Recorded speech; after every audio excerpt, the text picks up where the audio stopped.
بالله من شرور أنفسنا ومن سيئات أعمالنا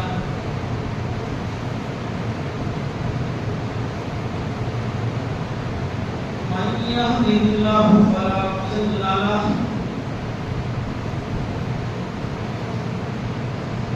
ومن يضلل فلا هادي له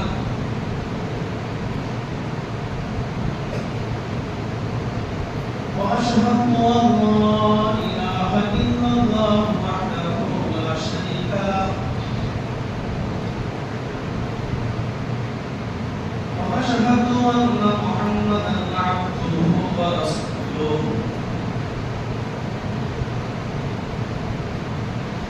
أما بعد فإن خير الحديث كتاب الله وخير الهدي هدي محمد صلى الله عليه وسلم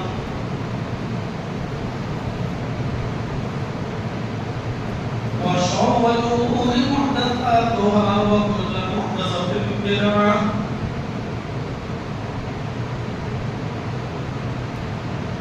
وكل بدعة ضلالة وكل ضلالة في النار.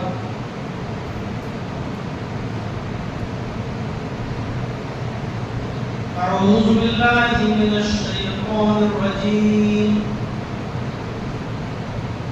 بسم الله الرحمن الرحيم.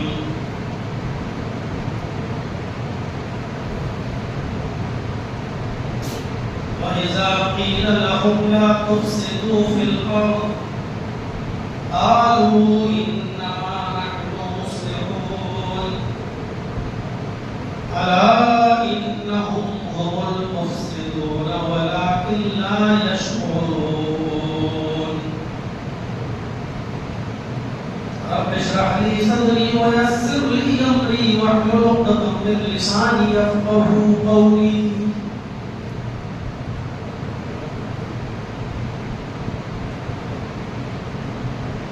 حمد و ثنا تعریف و توصیف کبریائی و بڑائی ابتدائی ذات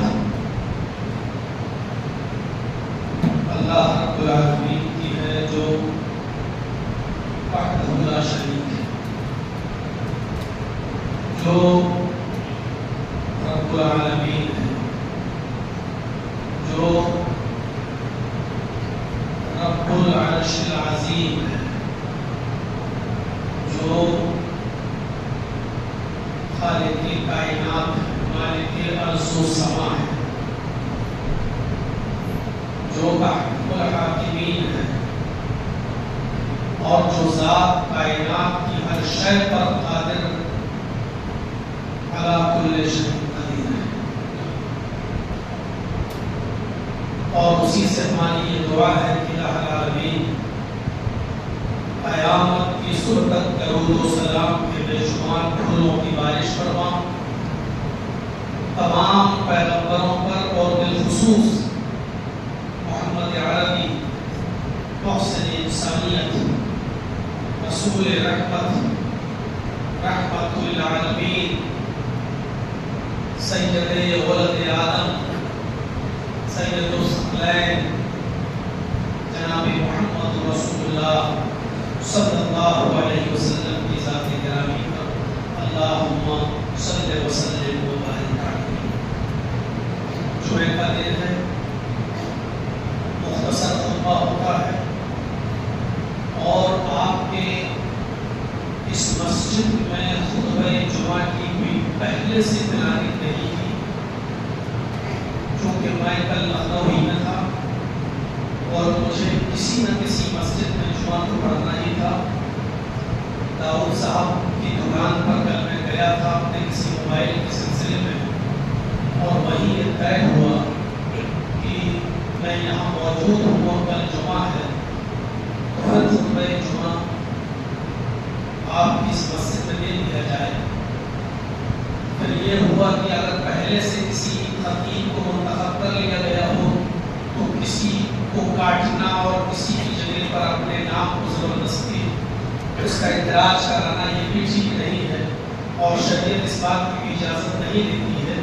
تو شہید کا راستہ نکلا، بات چیت ہوئی، میں نے بھی کہا کہ دیکھ لیجیے اور منتظمیہ انتظامیہ کمیٹی سے پوچھ لیجیے، اور جو خطیب ہوں ان سے بھی آپ اجازت لے لیجیے۔ بہرحال رات کے 10 بجے داؤد صاحب نے ہمیں بتایا کہ ہماری کمیٹی تیار ہے، سب لوگ راضی ہیں، اور جن کو خطبہ دینا تھا انہوں نے بھی اجازت دی ہے، لہٰذا آپ کے لیے راستہ بالکل کھلا ہوا ہے، آپ چلیں۔ 11 بجے ہمارے گھر پہنچے، میں یہاں آیا، اللہ رب العالمین ہمارے آنے کو قبول فرمائے، آپ کے اٹھنے بیٹھنے کو قبول فرمائے، اور جتنی دیر یہاں بیٹھ کر کتاب و سنت پر اپنی باتیں ہم سنیں، اللہ رب العالمین ہمیں سننے سے زیادہ اس پر عمل کرنے کی توفیق عطا فرمائے۔ آج کا یہ دور بڑا حساس دور ہے،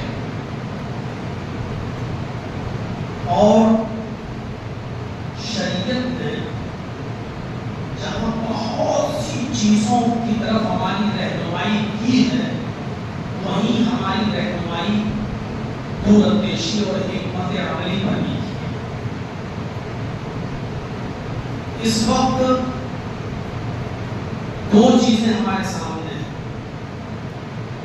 ایک طرف حضرت ابوبکر صدیق رضی اللہ تعالی عنہ کی وہ سیرت طیبہ جس میں سنجیدگی ہے، دور اندیشی ہے، عقل مندی کا پہلو ہے، اور ایک طرف حضرت عمر فاروق رضی اللہ تعالیٰ عنہ کی سیرت ہمارے سامنے ہے، جس میں جوش ہے، بلبلہ ہے، جذبات ہیں۔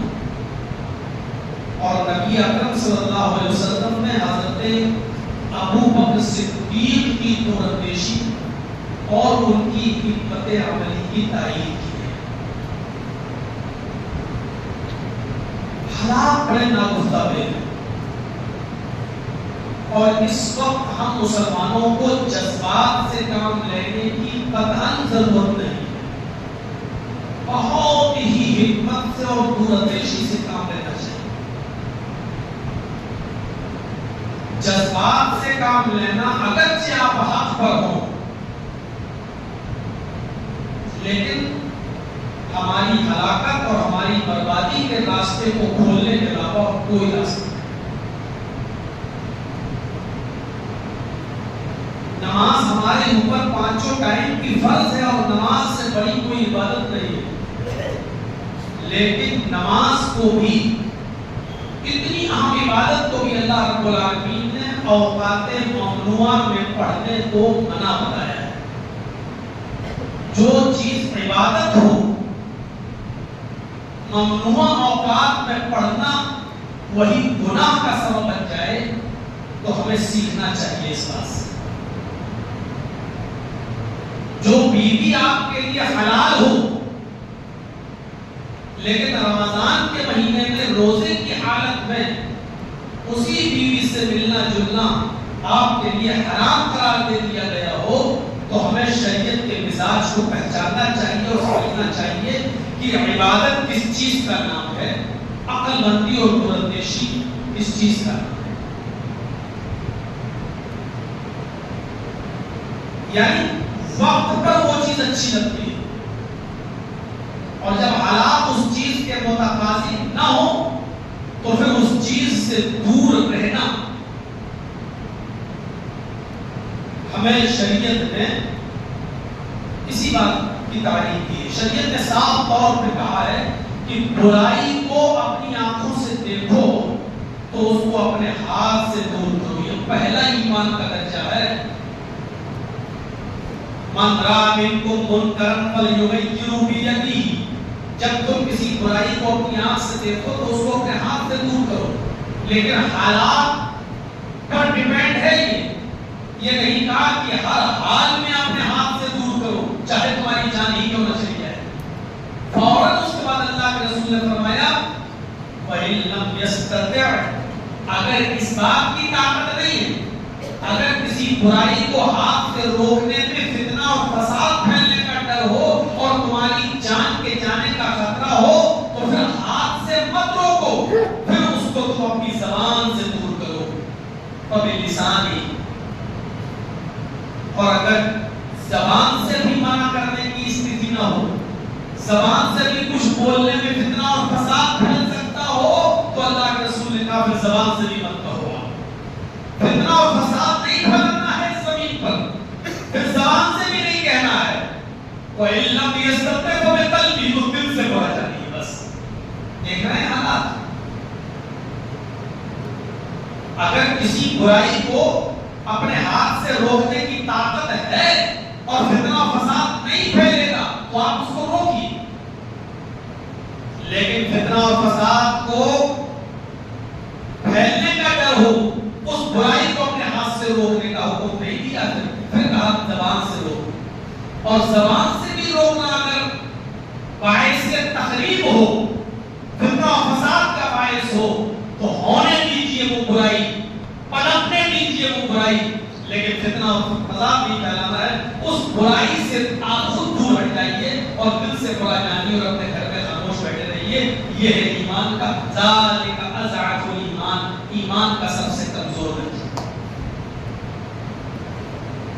وَإِذَا قِيلَ لَهُمْ لَا تُفْسِدُوا فِي الْأَرْضِ قَالُوا إِنَّمَا نَحْنُ مُصْلِحُونَ، اسی کو میں نے پیش کیا تھا نا، سب مسئولہ کی بات۔ یہ منافقوں کا شیوا، یہ منافقوں کی عادت ہے کہ جب ان سے کہا جاتا ہے کہ زمین میں فتنہ نہ پھیلاؤ، زمین میں فساد برپا مت کرو، تو منافق کیا کہتے ہیں؟ قالوا انما نحن مصلحون، ہم تو اصلاح کرنے والے ہیں، ہم تو زمین میں خیر خواہی پھیلا رہے ہیں، ہم تو زمین میں حق بات کا پرچار کر رہے ہیں، ہم فتنہ اور فساد کہاں پھیلا رہے ہیں؟ انہم هم المفسدون، ہوشیار رہنا ایسے لوگوں سے، یہی فسادی ہیں، یہی زمین میں فساد برپا کر رہے ہیں۔ ولکن لا یشعرون، ان کو پتہ نہیں ہے، یہ حالات کی گمبھیرتا سے واقف نہیں ہے۔ آپ کسی بھی فتنی اور مفسد فساد پھیلانے والے آدمی کو، جس کا نیچر فساد پھیلانے کا ہو، اس سے آپ کہیے کیا کیسی بات کر رہے ہیں آپ، ارے کیوں آپ بات کو آگے بڑھا رہے ہیں، خاموش ہو جائیے، کیوں آپ فساد برپا کر رہے ہیں؟ تو کیا کہے گا؟ میں غلط بول رہا ہوں کیا؟ مجھے بتائیے کہ آپ کو میری غلطی نظر آ رہی ہے؟ ارے میں تو حق بات کہہ رہا ہوں، کیا حق بات کہنا بھی جرم ہے؟ حق بات کہنا جرم نہیں ہے، حق بات کو بے موقع اور بے محل کہنا غلط ہے۔ حق بات کہنا غلط نہیں ہے، حق بات کو آپ اس جگہ پر کہہ رہے ہیں اور اس موقع پر کہہ رہے ہیں جو موقع مناسب نہیں ہے۔ ایک آدمی امیر ہے، دولت مند ہے، 400 آدمیوں کی بارات لے کر آیا ہے، کھڑے ہو کر سب کو کھانا کھلا رہا ہے، اور آپ 400 آدمیوں کے بیچ میں کھڑے ہو کر مولانا جرجی صاحب کہیں کہ 400 اور 500 آدمیوں کی بارات عام ہے، آپ کو ایسا کام نہیں کرنا چاہیے، آپ کیوں اتنے لوگوں کی بارات لے کے آئے ہیں، آپ کی کتوں اور دلوں کی طرح کھڑے ہو کے کھانا کیوں کھا رہے ہیں؟ اب جرجی صاحب سے کوئی کہہ رہا ہے ارے جرجی صاحب کیا ہو گیا آپ کو، اس کے لڑکے کی بارات میں بلایا، آپ کو کیا پریشانی ہو رہی ہے؟ اب جرجی صاحب پکڑ کے کہہ رہے ہیں ارے پاگل ہو کیا، میں غلط بول رہا ہوں کیا؟ شریعت نے کب اجازت دی ہے 400-500 آدمیوں کی بارات لانا؟ کیا میں غلط بول رہا ہوں نا؟ جرجی صاحب آپ غلط نہیں بول رہے ہیں، لیکن ایسے موقع پر آپ یہ بات کہہ رہے ہیں جو اس کا موقع اور محل نہیں ہے۔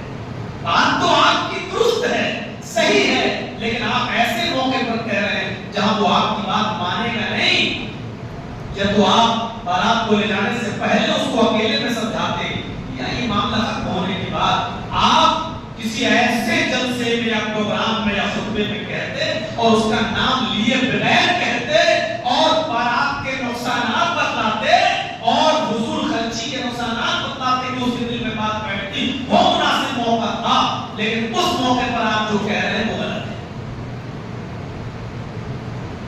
میرے پیارے ساتھیوں، میرا اشارہ آپ سمجھ رہے ہیں کہ میں کس طرح بولنا چاہتا ہوں۔ رسول اللہ صلی اللہ علیہ وسلم سے محبت یہ مسلمانوں کا حق ہے، اس کے بغیر کوئی آدمی مسلمان نہیں ہو سکتا ہے، لیکن محبت کا اظہار جذبات کے ساتھ کرنا، پوری کمیونٹی کے ساتھ کرنا، اکساتے ہوئے کرنا، کسی ایک دن کو خاص کر کے کرنا، اور اب تک جو کام نہ کیا ہو اس کام کو نئے سرے سے انجام دینا، اور اس موقع پر دینا جب آپ یہ سمجھتے ہو کہ ساری کی ساری کمیونٹی اور برادری اور قوم ہمارے پیچھے پڑی ہوئی ہے۔ میرے بھائیوں، محبت رسول کا اظہار غلط نہیں ہے، آپ کا وقت غلط ہے، آپ کا کرنے کا طریقہ غلط ہے، اور اسی فساد نے ہمیں آج اتنے پیچھے کر دیا ہے کہ آج پوری دنیا میں مسلمان کہیں پر بھی، کسی ایک جگہ پر بھی مسلمان چین اور سکون کی ایک سانس نہیں لے پا رہا ہے۔ آپ دیکھ رہے ہیں کہ حالات ہو گئے ہمارے۔ ضربت علیہم الذلۃ والمسکنہ، کائنات کے کسی دور میں مسلمان اتنا ذلیل نہیں تھا، اتنا رسوا نہیں تھا، اتنا بے عزت نہیں تھا جتنا آج اس دور میں دیکھا جاتا ہے۔ وَإِذَا قِيلَ لَهُمْ لَا تُفْسِدُوا فِي الْأَرْضِ، جب ان سے کہا جاتا ہے زمین میں فساد برپا نہ کرو تو وہ کہتے ہیں انما نحن مصلحون، ہم تو اصلاح کرنے والے ہیں۔ اب ان سے کہیے کیوں ایسا کر رہے ہیں، زمین میں فساد کرا رہے ہیں؟ بات صاحب، وہ لوگ اپنے بھگوانوں کا نام لیں تو صحیح، ہم اپنے رسول کا نام لیں تو بھی غلط۔ کیا ہماری غلطی نظر آتی ہے؟ غلطی نظر نہیں آ رہی ہے، موقع اور محل غلط نظر آ رہا ہے۔ آئیے ایک واقعے کی طرف ہم آپ کو لے کر چلتے ہیں، اور اس واقعے سے بہت سی گرہیں کھل جائیں گی۔ اللہ کے نبی اپنے چند صحابہ کے ساتھ مدینے سے چل چکے ہیں، عمرہ کرنے کی نیت سے مکے آ رہے ہیں۔ مکے سے کوئی تقریباً 300 میل کا سفر کرتے ہوئے، حالات کا بھی جائزہ لیجیے گا۔ ٹرینوں کا دور نہیں، ہوائی جہاز کا زمانہ نہیں، فارچونر گاڑیوں کا i10 i20 کا بھی زمانہ نہیں، اسکارپیو بولیرو کا بھی زمانہ نہیں، گھوڑوں کا زمانہ، اونٹوں کا زمانہ، کچر کا زمانہ۔ چند صحابہ پر مشتمل یہ قافلہ جس میں ابو بکر صدیق بھی ہیں، جس میں عمر فاروق بھی ہیں، مدینے سے عمرہ کرنے کی نیت سے آتا ہے، مکے میں داخل ہونا چاہتا ہے۔ جب یہ گروہ، جب یہ قافلہ حدیبیہ کے مقام پر پہنچا تو ان کو پتہ چلتا ہے کہ مکے میں قریشی لوگ ہاتھوں میں تلواریں لیے ہوئے، میانوں سے تلواریں نکال رکھی ہیں، اور ہمیں اور ہمارے صحابہ کو قتل کرنے کے ڈر میں کسی بھی قیمت پر مکے میں گھسنے کی اجازت نہیں ہے۔ حدیبیہ، جن لوگوں نے حج کیا ہوگا، عمرہ کرنے گئے ہوں گے، ان کو معلوم ہوگا مکے سے کوئی تقریباً 7 میل کی دوری پر حدیبیہ کا ایک مقام ہے۔ آج بھی وہاں بالکل ایک صحرا سا، جنگل سا لگتا ہے، اور بدوی لوگ وہاں اونٹنیاں لیے ہوئے کھڑے رہتے ہیں، اور آپ کو تازہ تازہ اونٹنی کا دودھ وہاں پلائیں گے۔ اگر آپ چاہیں گے اس کا پیسہ لیتے ہیں، ان کا وہ بزنس ہے وہاں۔ حدیبیہ کا وہ مقام ہے جہاں اللہ کے رسول صلی اللہ علیہ وسلم رک جاتے ہیں، کیونکہ پتہ چل گیا کہ آگے خطرہ ہے۔ آپ نے ایک قاصد بھیجا، یہ قاصد خبر لے کر جاتا ہے مکے کہ ہم لوگ عمرے کے ارادے سے آئے ہیں، جنگ کرنے کے لیے نہیں آئے، لڑنے کے لیے نہیں آئے، لہذا ہم عمرہ کریں گے اور واپس مدینے چلے جائیں گے، لہذا ہمیں عمرے کی اجازت دی جائے۔ ادھر کافروں کی طرف سے ایک وفد تیار ہوگا اور کہتا ہے کہ بغیر بات چیت کے معاملہ حل نہیں ہوگا، ہم بات کریں گے اور بات چیت کے ذریعے معاملہ سلجھایا جائے گا۔ آپ نے اجازت دے دی کہ ایک وقت ایک جماعت لے کر اے مکے کے قریشی آؤ، ہم حدیبیہ کے مقام پر بیٹھے ہوئے ہیں، یہاں بیٹھ کر آپ بات کر لیجیے، گفتگو کر لیجیے۔ قریش کا ایک وقت تیار ہوتا ہے اور مکے سے یہ حدیبیہ کے مقام پر جاتا ہے جہاں محمد رسول اللہ صلی اللہ علیہ وسلم اپنے صحابہ کے ساتھ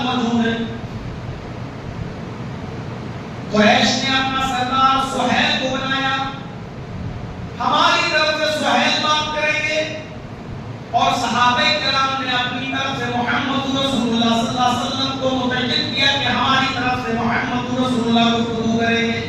دونوں طرف سے ایک شخص تیار ہو. اب دونوں میں جو گفتگو ہوتی ہے سنیے. کیا عمرہ کرنے آنا غلط تھا؟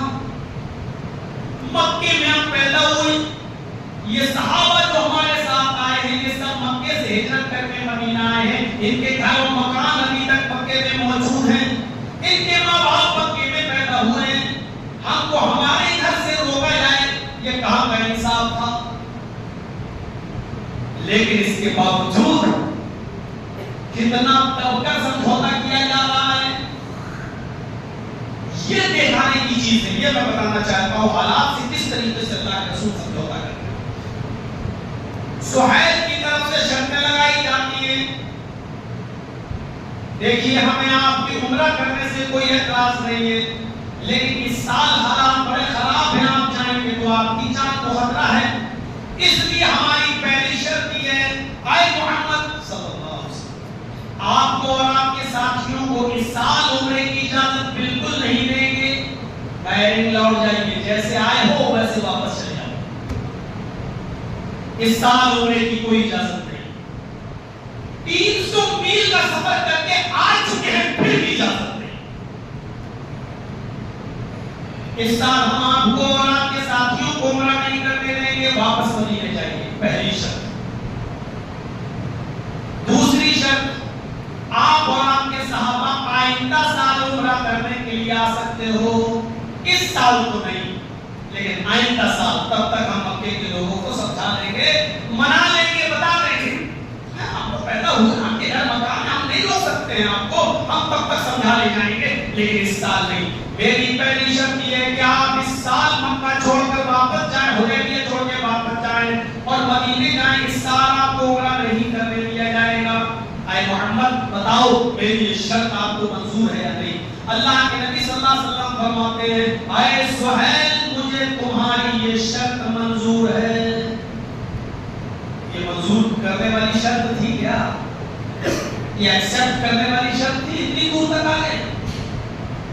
ارے اگر مجھے سب کچھ بلند 1 کلومیٹر دور پر روک لیا جائے، کہا جائے کہ نہیں آپ کو خطبہ نہیں دینے دیا جائے گا، ہم اتنا کہیں گے ٹھیک ہے خطبہ بھلے ہی نہیں دینے دیا جاؤ، لیکن نماز تو پڑھ لینے تو، میں یہاں تک آ چکا ہوں، نہیں رکیں گے. آپ اندازہ لگا سکتے ہیں اللہ کے رسول کہہ رہے ہیں، اے سہیل مجھے تمہاری یہ شرط منظور ہے، نہیں ماننے والی ہے لیکن میں مان رہا ہوں. اس نے فوراً دوسری شرط لگائی، چل بیٹھا. جب پہلی شرط مانی تو دوسری نہیں مانے گی. دوسری شرط یہ ہے کہ آپ آئندہ سال عمرہ کرنے آ سکتے ہیں، لیکن آپ کو مکے میں 3 دن سے زیادہ رکنے کی اجازت نہیں ہوگی.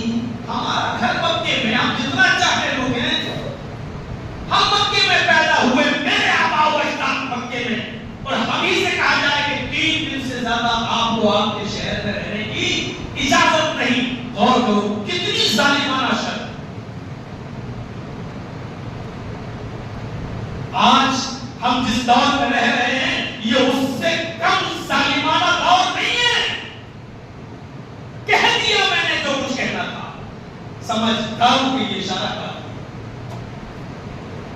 میرے پیارے ساتھیوں، محمد رسول اللہ صلی اللہ علیہ وسلم سے کہا جا رہا ہے کہ آپ اگلے سال آپ اور آپ کے ساتھ آ سکتے ہیں، لیکن 3 دن سے زیادہ آپ کو مکے میں رہنے کی اجازت نہیں ہوگی. نبی اکرم اس کا جواب دیتے ہیں کہ اے سہیل مجھے تمہاری یہ شرط بھی منظور ہے. اس نے تیسری شرط لگاتے ہوئے کہا کہ اے محمد صلی اللہ علیہ وسلم، آپ اور آپ کے صحابہ آئندہ سال آ سکتے ہیں، تلوار لے کر آنے کی اجازت تو ہے آپ کو، لیکن آپ کو اور آپ کے صحابہ کو کھلی ہوئی تلوار لے کر گھومنے کی اجازت نہیں ہوگی. آپ اور آپ کے ساتھی تلوار میان کے اندر رکھیں گے، دستے کے اندر رکھیں گے. ہمارے ساتھی کھلی ہوئی تلوار لے کر گھومیں گے، مکے کے لوگ کھلی ہوئی تلوار لے کر مکے میں گھومیں گے، لیکن آپ اور آپ کے صحابہ تلوار کو لا سکتے ہیں، لیکن تلوار کھلی ہوئی لے کر گھومنے کی اجازت نہیں.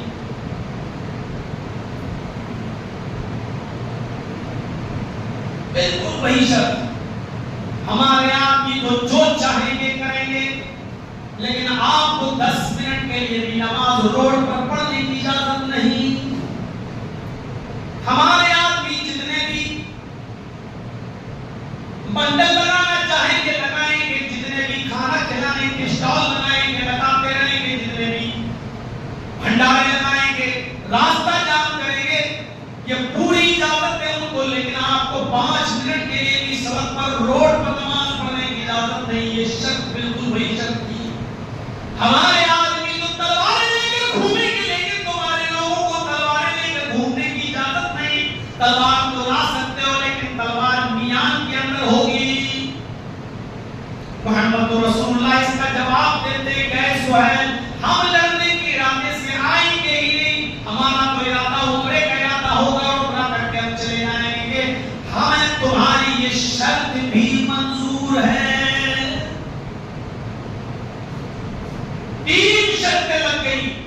چوتھی شرط اے محمد، ایک شرط اور ہے،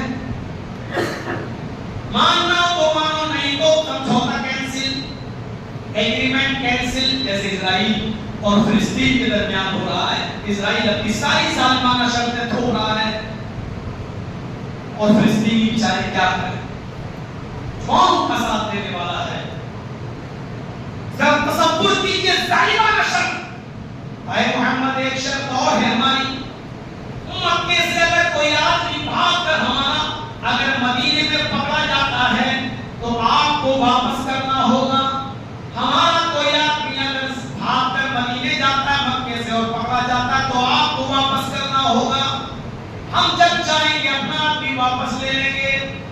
لیکن میرا آدمی، آپ کا آدمی اگر مکے میں آ کر چپکے سے گردش کرتا ہوا پکڑا گیا، گھومتا ہوا تبلیغ کرتا ہوا پکڑا گیا اور ہم نے اس کو اپنی گرفت میں لے لیا تو ہم نہیں چھوڑیں گے. ہم نہیں چھوڑیں گے. بالکل وہی کنڈیشن. اگر میرا آدمی جوتا پھینک کر کسی کو مارے تو 2 گھنٹے کے اندر اس کو چھوڑ دیا جائے گا. اگر یہی جوتا پھینکنے والا اسد ہو، عبداللہ ہو، تو اس کے اوپر دیش دروہی کا بھی مقدمہ لگے گا. 6 مہینے تک اس کے اوپر کوئی سنوائی نہیں ہوگی، اس کی کوئی پٹیشن کی داخل نہیں ہوگی. میرے بھائیوں، یہ دور سے کوئی کم نہیں ہے. اور ہم آپ کے سامنے اس دور کی سخت کے لیے محمد رسول اللہ کی تعلیم سامنے رکھ رہے ہیں کہ اس دور میں بھی رسول اللہ کی تعلیم کیا تھی. ہم کو اگر اس دور کے حالات سے نمٹنا ہے تو رسول اللہ کی تعلیم سے ہی نمٹ سکتے ہیں. آپ کے کردار اور اخلاق سے ہی ہم نمٹ سکتے ہیں، ورنہ دنیا کی کوئی طاقت ہمیں ان حالات کا مقابلہ کرنے کی اجازت نہیں دیتی. نہیں نمٹ سکتے سوائے بربادی کے، اور کوئی راستہ نہیں. ایسے حالات پیدا کیے تھے اللہ تعالیٰ نے اس زمانے میں تاکہ ایسے حالات اگر مستقبل میں کبھی ہو جائیں تو اے مسلمانوں تمہیں وہی طریقہ اپنانا ہے جو محمد رسول اللہ کا طریقہ. ہمارا آدمی اگر تمہاری گرفت میں آ جائے تو تمہیں واپس کرنا ہوگا، لیکن آپ کا آدمی اگر ہماری گرفت میں آ جائے تو واپس نہیں کریں گے.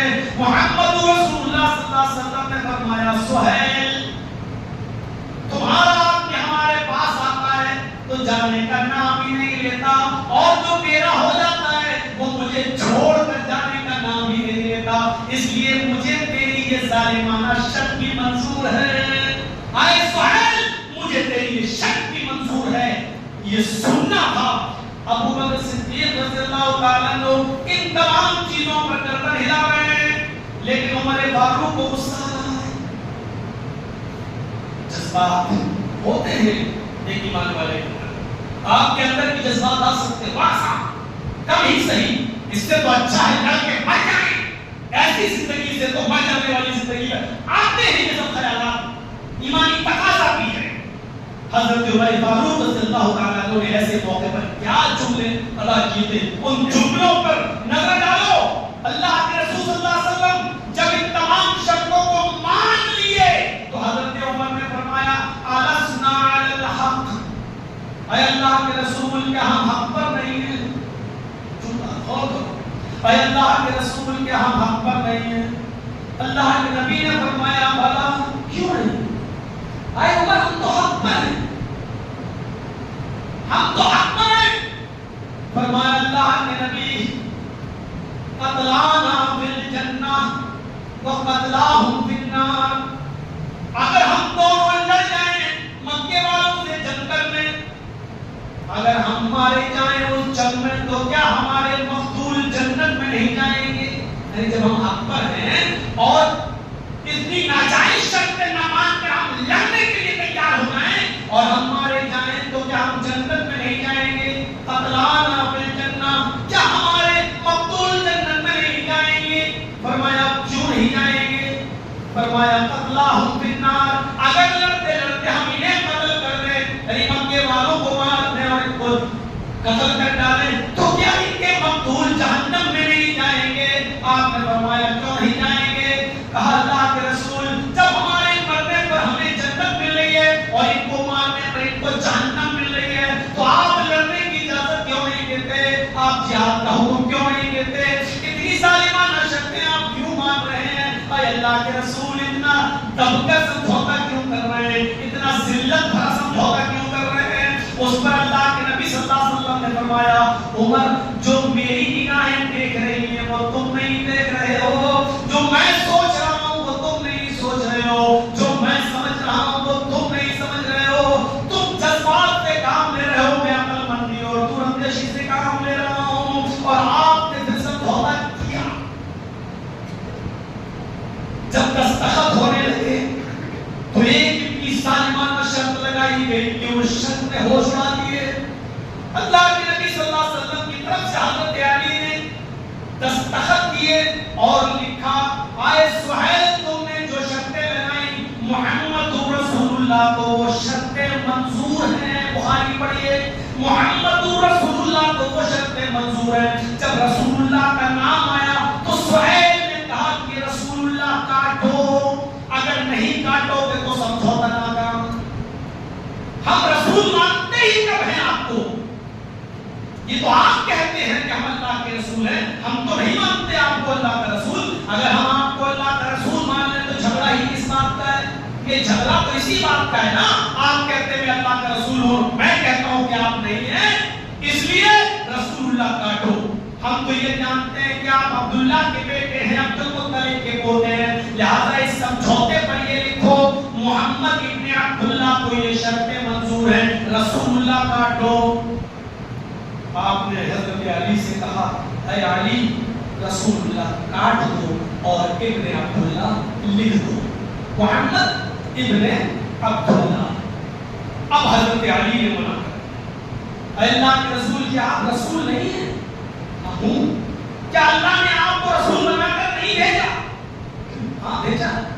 کیا آپ سچے رسول نہیں ہیں؟ فرمایا کہ ہاں میں سچا رسول ہوں۔ کہا جب اللہ نے آپ کو حق کے ساتھ رسول بنا کر بھیجا ہے تو میرے ہاتھوں میں ان کی طاقت نہیں ہے کہ میں لفظ رسول اللہ کاٹ سکوں۔ کاٹنے کا مطلب میں رسول نہیں مان رہا ہوں آپ کو، اور جب آپ رسول آئے تو اے اللہ کے رسول مجھ سے یہ کام نہیں ہوگا کہ میں اپنے ہاتھ سے رسول اللہ کاٹوں۔ یہاں حضرت عمر پھر چیخ پڑے کہ اللہ کے رسول اتنا ذلت بھرا فیصلہ کیوں کر رہے ہیں، سمجھوتا کیوں کر رہے ہیں؟ آپ نے کہا عمر تم خاموش رہو، اے علی مجھے بتاؤ کہ رسول اللہ کہاں لکھا ہوا ہے۔ پھر آپ نے اپنے ہاتھ سے خود کاٹ دیا رسول اللہ۔ کون سی ایسی شرط تھی جو ایک بھی جائز ہو؟ اور اللہ کے رسول کا کون سا ایسا کام تھا جو ایک بھی ناجائز ہو؟ لیکن آپ نے اس کے باوجود سمجھوتا کیا اپنی امت کو بچانے کے لیے کہ اگر آج یہ قتل ہو گئے تو پھر روئے زمین پر کوئی اللہ اللہ کہنے والا نہیں ہوگا۔ حالات کا انتظار کیا اور وقت کے سدھرنے کا انتظار کیا، اپنی تعینات کے بڑھ جانے کا انتظار کیا، اور ایک وقت آیا کہ پھر یہی مسلمان جب شاہانہ طور پر مکے میں داخل ہوتے ہیں اور مکے کو فتح کرتے ہیں اور 10,000 میرے بھائیوں صحابہ کا لشکر جب مکے میں داخل ہوتا ہے تو کسی کو چھپانے کی ضرورت جو ہے کونا نہیں ملتا ہے، اور مکے کے اندر پھر جب دور آیا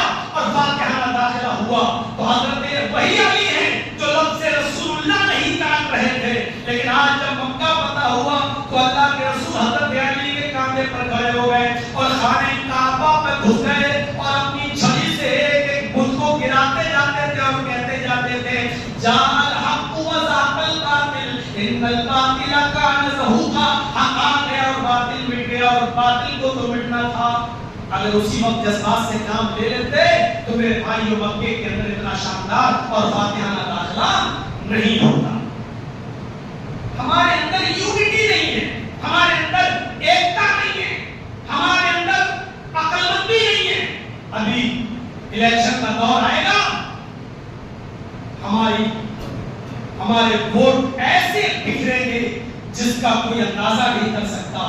یہ پارٹی بڑی, وہ پارٹی بڑی, میرے حق میں یہ بات اٹھاتا ہے, وہ خاموش رہتا ہے, وہ بولتا نہیں ہے, وہ یہ نہیں کرتا. ہر آدمی کا مزاج بالکل الگ الگ ہوگا, اور یہی ہماری ناکامیابی کی سب سے بڑی وجہ ہے کہ ہمارے اندر یونٹی نہیں ہے, ہمارے اندر اتفاق نہیں ہے. میرے بھائیوں, ہم جذبات سے کام لیتے ہیں, کبھی کبھی حالات اس حیثیت کے ہو جاتے ہیں کہ ہمارے لیے سب نقصان دہ ہوتے ہیں, سب نقصان دہ ہوتے ہیں. ہمیں اس وقت یہ طے کرنا ہوتا ہے کہ اس میں کم نقصان دہ کون ہے. بس مجھے بتائیے کہ اس وقت آپ کے فیور میں ہے کون, مجھے بتائیے کہ اس وقت آپ کا اپنا کون ہے. اگر اس کا جواب چرچیز سے سپر کے اوپر پوچھا جائے تو میں کہوں گا کہ اس وقت آپ کے ہمدردی میں آپ کے لیے آواز اٹھانے والا کوئی نہیں ہے. لیکن اس وقت یہ دیکھنا ہے کہ ہمیں کم نقصان کس سے پہنچ رہا ہے, کم نقصان دہ کون ہے. یہ سمجھ لیجئے اس وقت ہم جس کنڈیشن میں ہیں, ہماری بیوی کو بچہ پیدا ہو رہا ہے اور ڈاکٹر نے کہہ دیا یا تو ہم ماں کو بچا سکتے ہیں یا بچے کو, اب تم فیصلہ کرو.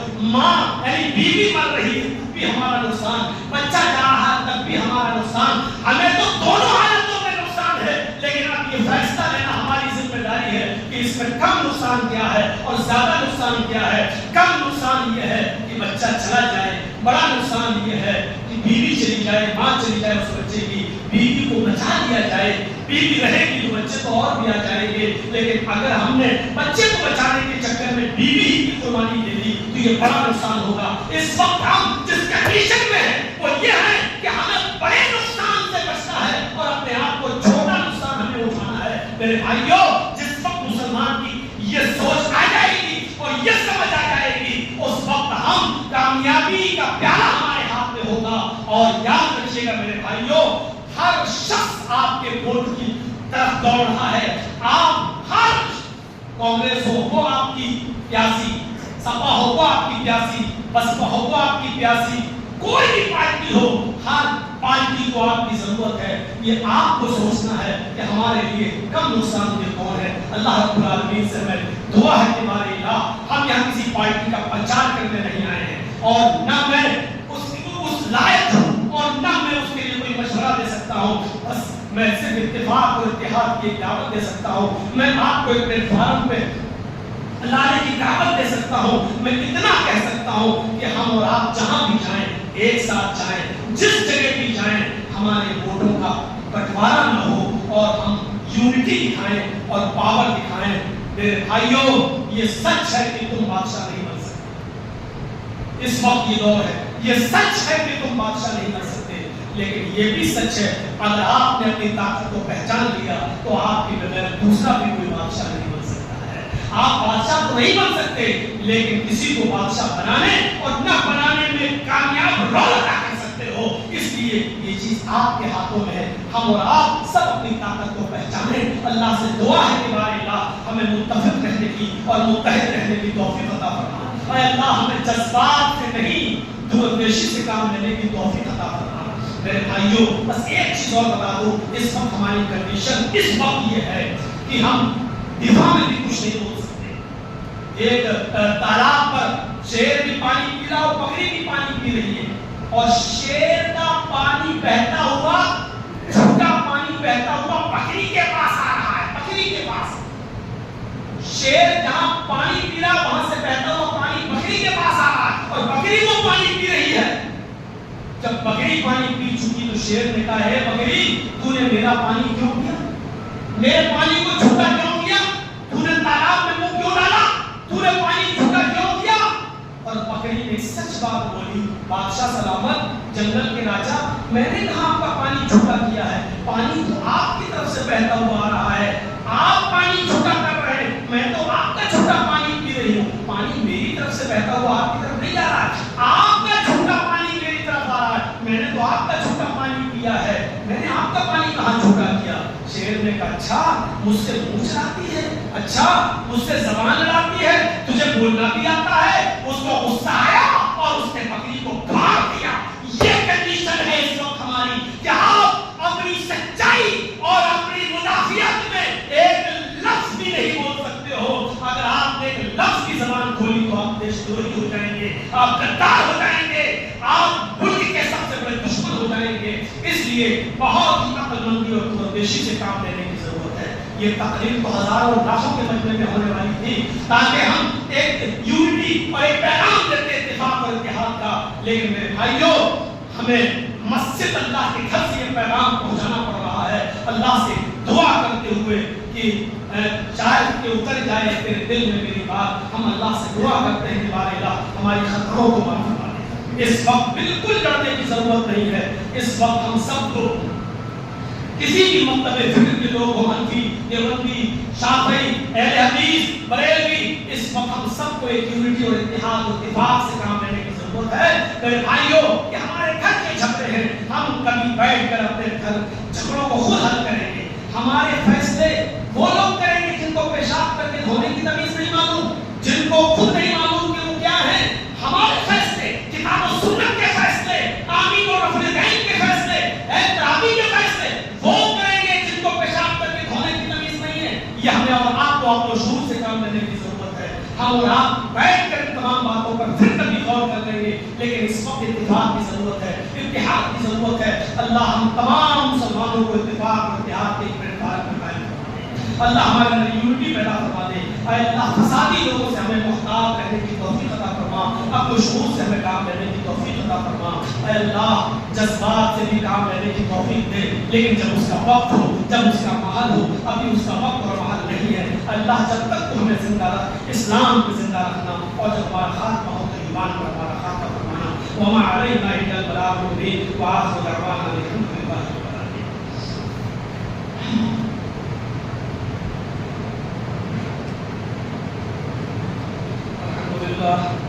نحمده ونستعينه ونستغفره ونعوذ بالله من شرور انفسنا ومن سيئات اعمالنا، من يهده الله فلا مضل له ومن يضلل فلا هادي له، واشهد ان لا اله الا الله وحده لا شريك له، واشهد ان محمدا عبده ورسوله، اما بعد فان خير الحديث كتاب الله وخير الهدي هدي محمد صلى الله عليه وسلم، وشر الامور محدثاتها وكل محدثة بدعة وكل بدعة ضلالة وكل ضلالة في النار۔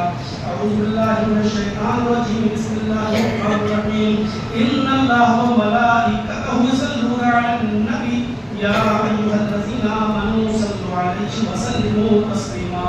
اللهم صل على محمد وعلى آل محمد كما صليت على إبراهيم وعلى آل إبراهيم إنك حميد مجيد۔ اللهم بارك على محمد وعلى آل محمد كما باركت على إبراهيم وعلى آل إبراهيم إنك حميد مجيد۔ إن الله يأمر بالعدل والإحسان وإيتاء ذي القربى وينهى عن الفحشاء والمنكر والبغي يعظكم لعلكم تذكرون۔ اذكروا الله يذكركم وادعوه يستجب لكم ولذكر الله تعالى أعلى وأولى وأجل وأكرم وأكبر۔